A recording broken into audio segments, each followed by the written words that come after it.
이스라엘 역사에 있어서 가장 극적이고 가장 강렬하고 가장 중요하고 가장 잊을 수 없는 최고의 사건을 꼽으라고 한다면 단연 출애굽 사건이라고 말할 수 있을 것입니다. 오늘 본문의 내용은 출애굽한 직후에 일어났던 이야기를 다루고 있는데, 출애굽 사건이 주는 아주 중요한 교훈은 지금부터 3,500년 전에 이스라엘이라고 하는 한 민족이 애굽에서 해방되었다는 한 민족의 역사적 사실이 전부가 아니라, 이 출애굽 사건을 통해서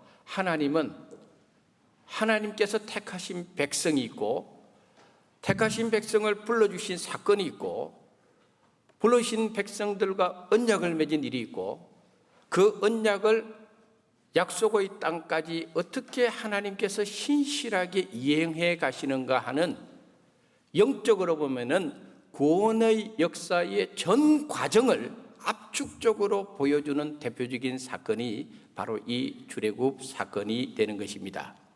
이스라엘 백성들이 애굽에 거주한 지 약 400년 만에 해방이 됩니다.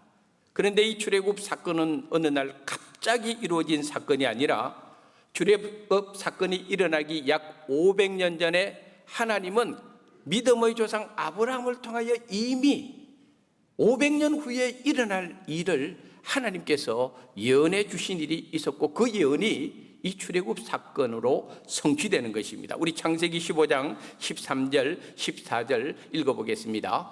여호와께서 아브라함에게 이르시되 너는 반드시 알라. 내 자손이 이방에서 객이 되어 그들을 섬기겠고, 그들은 400년 동안 내 자손을 괴롭히리니 그들이 섬기는 나라를 내가 징벌할지며 그 후에 네 자손이 큰 재물을 이끌고 나오리라. 아멘. 한번 따라합시다. 너는 반드시 알라. 하나님께서 아브라함에게 너는 반드시 알라 하면서 앞으로 어떤 일이 내 후손들에게 일어날 것이다 하는 것을 하나님께서 미리 500년 전에, 출애굽 사건이 일어나기 500년 전에 하나님께서 알려주셨다는 것입니다. 그 500년 후에 이처럼 이스라엘 백성들이 애굽에서 해방되어서 나오는데, 성경의 기록에 의하면은 당시에 이스라엘 백성들이 시간적 여유를 가지고 천천히 나올 수 있었던 상황이 아니었어요. 그때는 빵에 누룩을 넣어서 발효시켜서 만들 빵을 굽는 시간조차도 없었습니다. 그래서 누룩 없는 빵을 먹는 것이죠. 그들은 앉아서 식탁에 앉아서 밥 먹을 여유도 없었어요. 서서 먹었습니다. 그리고 나왔습니다. 얼마나 급박하게 나왔는지 모릅니다. 그런데 오늘 본문 19절에 보니까 그렇게 급박하게 나오는 상황에서 모세가 챙긴 것은 뭐였느냐 하면은 요셉의 유고를 가지고 나왔다는 것을 오늘 성경이 보여주고 있는 겁니다. 요셉이 누굽니까? 야곱의 아들 중에 하나로서 훗날 애굽의 총리가 되었던 믿음의 사람이 요셉이었습니다. 요셉의 유고를 가지고 나올 출애굽 그때의 상황은 이미 요셉이 죽은 지 350년이라는 세월이 지날 때였습니다. 그러므로 그 급박한 상황에서 왜 하필이면 모세가 요셉의 유고를 가지고 나왔을까? 그 이유가 있습니다. 350년 전에 요셉이 죽음을 앞에 두고 이런 유언을 했습니다. 우리 창세기 50장 25절 말씀 읽어보겠습니다.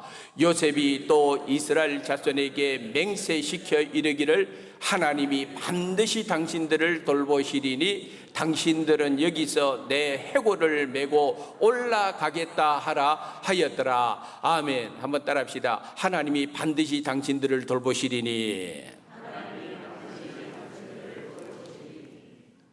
하나님이 반드시 당신들을 돌본다. 이스라엘 백성들을 돌본다. 하나님께서 믿음의 조상 아브라함에게 너는 반드시 알아라고 그랬습니다. 요셉은 유언을 남길 때 하나님이 반드시 너희를 돌보실 것이라고 했습니다. 오늘 본문에 또한 말씀하시기를 하나님이 반드시 너희를 찾아올 것이라고 했습니다. 출애굽 사건은 반드시 이루어져야 될 사건이었습니다. 하나님이 말씀하셨기 때문에 반드시 이루어져야 될 사건이었다는 것을 성경이 우리들에게 보여주면서 오늘부터 성탄절까지 4주 동안을 교회력에서는 대림절 혹은 대강절 부릅니다. 이 대림절의 의미가 뭐냐? 대강절의 의미가 뭐냐? 그것은 바로 구약시대의 신실한 이스라엘 백성들이 메시아의 오심을 간절히 기다렸, 그 기다림의 믿음을 배우는 시간이고, 오늘 신약시대에 사는 우리들에게는 다시 오실 예수 그리스도를 바라보고 간절히 사모하며 기다리는 시간이 바로 오늘 이 시대 우리 성도들이 맞이하는 대림절의 의미가 되는 것입니다. 오늘 본문의 말씀을 가지고 대림절 첫 번째 주일에 함께 은혜를 나누고자 하는 제목은 반드시 찾아오시는 하나님입니다. 먼저 오늘 본문이 우리에게 주는 첫 번째 중요한 교훈은 뭐냐면은 하나님은 길을 만드시기도 하시고 길을 막으시기도 하시는 하나님임을 우리들에게 보여주고 있습니다. 이제 이스라엘 백성들은 모세를 중심으로 해서 애굽에서 나왔습니다. 약속의 땅을 향하여 나아가야 했습니다. 문제는 어떤 길로 가야 되는지, 어떤 길을 선택해야 되는지, 이제 이 길의 문제가 심각한 고민거리가 되었습니다. 오늘 본문 17절과 18절에 보면은 두 가지 길이 나옵니다. 하나는 블레셋 사람의 땅의 길이라고 했고, 그 다음에 나오는 길은 뭐냐면 홍해의 광야길이라고 이렇게 묘사를 하고 있습니다. 먼저 언급된 블레셋 사람의 땅의 길은 하나님이 약속하신 그 가나안 땅으로 가는데 아주 빨리 갈 수 있는 지름길이었습니다. 그래서 오늘 본문 17절에 보니까 이렇게 되어 있는 것을 볼 수가 있습니다. 블레셋 사람의 땅의 길은 가까울지라도 그랬습니다. 약속하신 그 땅으로 가는 그 길은 참 가깝습니다. 그 길은 애굽 왕조가 닦아놓은 길입니다. 아주 쉬운 길이고 편한 길이고 편리한 곳입니다. 그러므로 약속의 땅 가나안까지 가는 시간은 굉장히 많이 단축해 줄 수 있는 지름길이 되는 것입니다. 그런데 오늘 본문 17절에 보니까 하나님이 그들을 그 길로 인도하지 아니하셨다 이렇게 되어 있습니다. 그 이유가 어디에 있을까? 이렇게 편하고 쉽고 빨리 갈 수 있는 그 길을 왜 하나님께서는 이스라엘 백성들로 하여금 그 길로 인도하지 아니하셨을까? 블레셋 사람들 때문이었습니다. 만약에 이스라엘 백성들이 그 길이 쉽고 편하고 지름길이고 빨리 갈 수 있는 길이기 때문에 그 길을 이스라엘 백성들이 임의로 선택해서 그 길로 간다면 반드시 그곳에 있는 블레셋 사람들과 전쟁을 벌일 수밖에 없었을 것입니다. 이미 블레셋 사람들은 역사적 고증에 하면 그 시대의 다른 지역은 다 청동기 문화를 벗어나지 못했는데 블레셋 사람들은 철기 문화를 가지고 있었습니다. 이미 철을 가공하고 철을 가지고 강력한 군사 무기를 이미 만들어 놓은 민족이 블레셋 민족입니다. 거기에 비해서 이스라엘 백성들은 애굽에서 노예 생활을 수백 년 한 사람들이 조직도 잡혀 있지 않고 체계도 잡혀 있지 않고 군대도 없고 무기도 없습니다. 그러므로 무슨 재주로 그 길로 갔다가 블레셋 사람과 전쟁을 벌이면 이길 수 있겠습니까? 혼비백산에서 다 도망칠 것이요. 그런 거로 하나님이 볼 때는 이 이스라엘 백성들이 블레셋하고 전쟁하다가 그만 전부 다 죽거나 두려워서 전부 애굽으로 돌아갈까 생각해서 하나님은 그 길이 아무리 쉬운 길이고 편한 길이고 잘 닦여진 길이라도 하나님은 그 길로 당신의 백성들이 가는 길을 막아버린 것입니다. 우리는 하나님 앞에 기도를 이렇게 할 때가 많습니다. 어떤 어려운 문제가 있을 때 하나님 제 길을 좀 열어주시면 좋겠습니다. 하나님 저를 아시지요. 저희의 형편과 사정을 아시지요. 좋은 길 좀 열어주세요. 좋은 길. 저도 그렇게 기도할 때가 있습니다. 내 문제가 답답하고 어려울 때 하나님 길 좀 열어주세요. 길 좀 열어주세요. 좋은 길 열어주세요. 그런데 저도 그렇고 우리 성도님들도 그렇고 이 기도할 때에 이 길을 열어달라고 하는 기도를 하면서 사실은 마음에 전제가 하나 깔려 있는 것이 뭐냐면은 내가 원하는 길이라는 것입니다. 길을 열어주세요라고 하나님께 기도하면서도 마음속으로는 하나님, 내가 원하는 길을 열어주세요. 내가 좋은 길로 열어주세요. 우리가 기도할 때 항상 전제를 내를 중심으로 해서 좋은 길, 내가 볼 때에 합당한 길, 그 길을 하나님께 열어달라고 우리는 기도할 때가 많이 있다는 것입니다. 하지만 오늘 성경은 우리에게 무엇을 교훈하냐면은 아무리 인간의 눈에 보기 좋고 편하고 쉬운 길이라 할지라도 그 길로 가면 안 되는 일이면은 하나님은 막아버리신다. 왜? 택한 백성을 사랑하기 때문에. 왜? 택한 백성을 지켜야 되기 때문에. 그래서 하나님은 이처럼 아무리 좋은 길, 사람의 눈에 보기 좋은 길, 편한 길이라 할지라도 하나님께서 보실 때 아닌 길은 하나님은 막아버리는 거예요. 그 길이 있어도 하나님은 막아버리는 것입니다. 그러므로 우리는 하나님 앞에 기도할 때마다 하나님, 내 길을 열어주세요, 내 길을 열어주세요라고만 기도하는 것이 얼마나 문제가 큰 기도인가. 더구나 하나님께서 너 그 길로 가면 안 돼, 너 그 길로 가면 죽어, 너 그 길로 가면 망해. 그래서 하나님께서 그 길을 막는 그 이유를 설명해도 우리는 하나님께서 그 길을 막는 음성에 대해서 우리는 귀를 막아버립니다. 나는 그거는 듣지 않을래요. 하나님, 그냥 내가 원하는 길만 좀 열어주세요. 얼마나 이기적인 기도를 할 때가 많은지 모릅니다. 그런 거로 오늘 본문에 택한 백성이 나아가려고 하는 그 쉬운 길을 하나님께서 막으시는 것을 보면서 오늘 우리에게 주는 교훈이 있습니다. 막는 것도 은혜입니다. 할렐루야. 하나님이 막는 것도 은혜입니다. 하나님께서 막는 것도 축복입니다. 그 길로 가지 않게 하나님께서 막을 때는 다 이유가 있는 거예요. 우리가 잘 아는 하나님의 말씀, 잠언 16장 9절의 말씀, 다음과 같은 말씀이 있습니다. 읽겠습니다. 사람이 마음으로 자기의 길을 계획할지라도 그의 걸음을 인도하시는 이는 여호와시니라. 아멘. 반드시 우리가 알아야 됩니다. 택한 백성의 걸음은 하나님 손에 있습니다. 그렇다면 오늘 이스라엘 백성들이 이제 하나님께서 어떻게 인도하시느냐, 어떤 길로 인도하시느냐, 오늘 본문에 보니까 블레셋 사람의 그 쉬운 지름길을 하나님께서 막으시고 하나님이 인도하시는 길은 뭐냐면은 홍해의 광야길이라고 되어 있어요. 이 길은 블레셋 사람의 땅의 길하고는 완전히 반대되는 길이었습니다. 지름길이 아니라 돌고 돌아서 가야 될 먼 길이었습니다.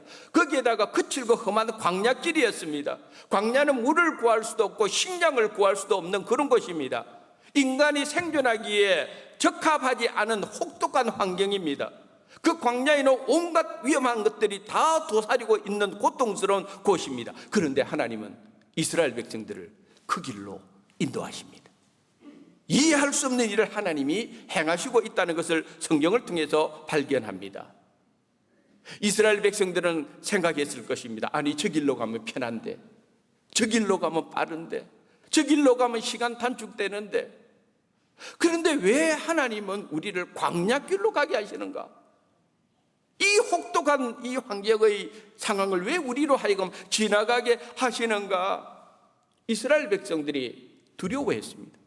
주저했습니다. 안 가려고 했습니다. 저기 좋은 길이 있는데 왜 저 길을 놔두고 이 길로, 광야의 홍해길로 하나님 왜 인도하시지?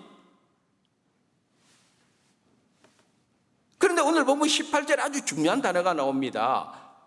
홍해의 광야길로 돌려, 이런 표현이 나옵니다. 이 돌려라고 하는 것은 이스라엘 백성들이 그 길로 가기를 주저했다는 거예요. 그래서 하나님께서 강제적으로 하나님께서 이스라엘 백성들을 그 길로 가게 만들어버린 거예요. 이 길로 가야 돼. 안 가렵니다. 아니, 너희들 이 길로 가야 돼. 하나님의 강력한 의지적 표현이 이 돌려라고 하는 단어 속에 있습니다. 왜? 그래야 이스라엘 백성들이 사니까. 힘들어도 그 길로 가야 되니까.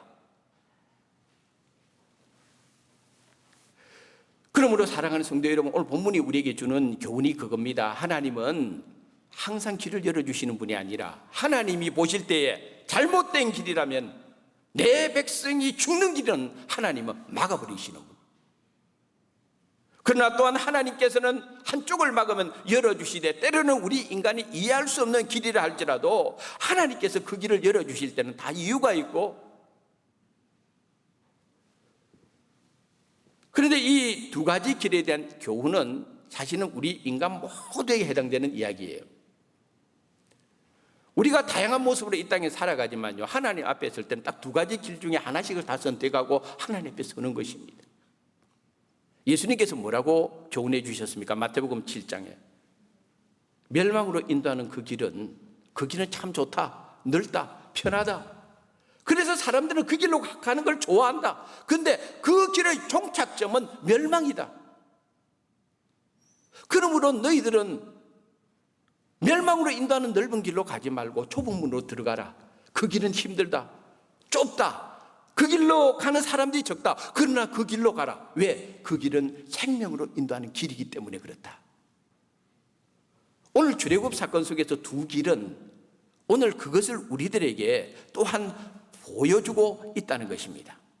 대림절은 예수님이 이 땅에 오시는 것을 기다리는 절기입니다. 하늘의 모든 영광을 버리시고 예수님께서 이 땅에 오신 목적이 무엇입니까? 예수님께서 친히 말씀하셨습니다. 나는 이 땅에 와서 길을 잃고 방황하는 사람들, 방향을 잃고 방황하는 사람들에게 무엇이 참된 길인지, 무엇이 참된 진리인지, 무엇이 참된 생명인지 그것을 알려주려고 예수님이 오신 거예요. 그래서 예수님 말씀하지 않습니까? 내가 곧 길이요 진리요 생명이니. 할렐루야. 예수님이 오신 목적이 바로 거기에 있는 겁니다. 참된 길을 알려주기 위해서, 참된 생명을 주시기 위해서, 참된 진리가 무엇인지를 가르쳐주기 위해서. 그래서 예수님께서 이 땅에 오신 것입니다. 두 번째로 오늘 본문은 우리에게 앞서가시는 하나님을 증거합니다. 앞에서도 말씀드린 대로 광야는 척박하고 험한 곳입니다. 길도 방향도 제대로 알 수 없는 것입니다. 광야의 현실은 위험한 것 투성이고 냉정한 현실입니다. 그런데 우리 인생길이 그렇습니다. 광야 같은 인생길이라는 표현을 쓰지 않습니까? 우리 모두 광야 같은 인생길을 살아가고 있습니다. 눈만 뜨면 치열한 생존의 현장에, 투쟁의 현장에 우리는 날마다 부딪히며 살아갑니다. 쉴 곳도 없고 내 무거운 짐은 점점 많아지고 내일을 알 수 없는 불확실한 미래가 내 앞에 놓여 있고 광야 같은 인생길.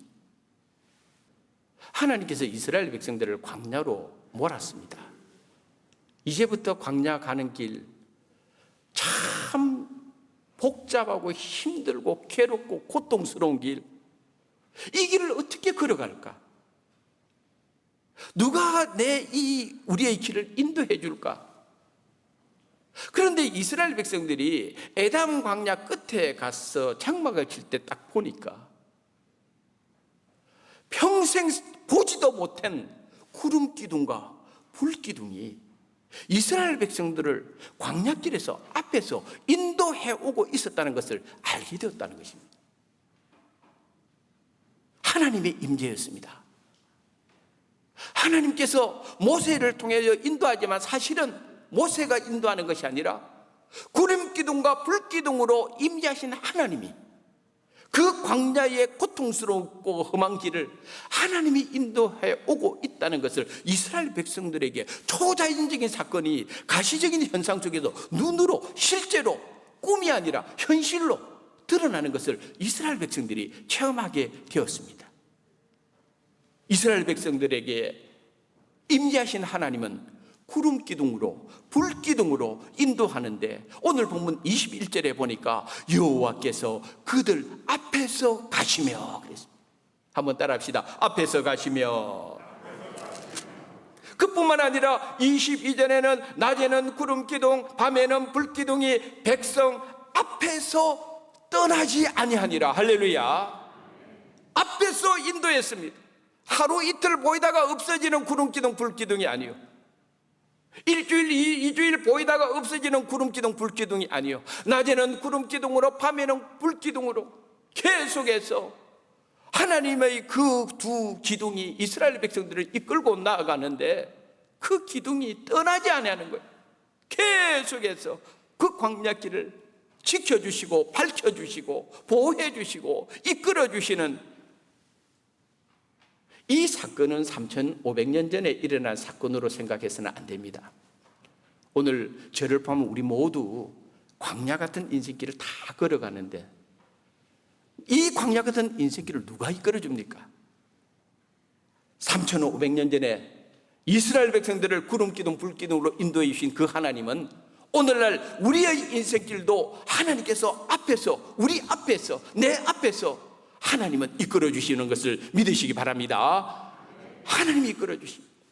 마지막으로 하나님의 언약은 반드시 이루어집니다. 오늘 보면 19절에 하나님이 반드시 너희를 찾아오시리니 했습니다. 요셉이 한 말이었습니다. 요셉은 믿음의 사람이었습니다. 그는 하나님의 은혜로 애굽의 총리가 되었습니다. 그러나 그 마음 중심에는 항상 애굽 이 땅이 자기가 있어야 할 땅이 아니라는 것을 알았습니다. 언젠가 하나님이 우리 백성들에게 하나님이 약속하신 땅으로 우리를 이끌어 주실 것이라는 이 믿음이 요셉에게 있었습니다. 그 믿음이 요셉에게 있었기 때문에 요셉에게는 애굽 땅이 이게 고향이 아니에요. 애굽의 총리 출세하고 높은 관직에 있고 애굽의 화려한 궁전에서 사는 것이 요셉의 소망이 아니었어요. 요셉은 오직 하나님께서 반드시 우리를 당신이 약속하신 땅으로 이끌어 주실 것이다. 그 날이 언제일지는 모르지만은 요셉의 한 가지 확실한 것은 반드시 그 하나님은 찾아오신다는 거예요. 할렐루야. 그걸 요셉이 붙들고 살았어요.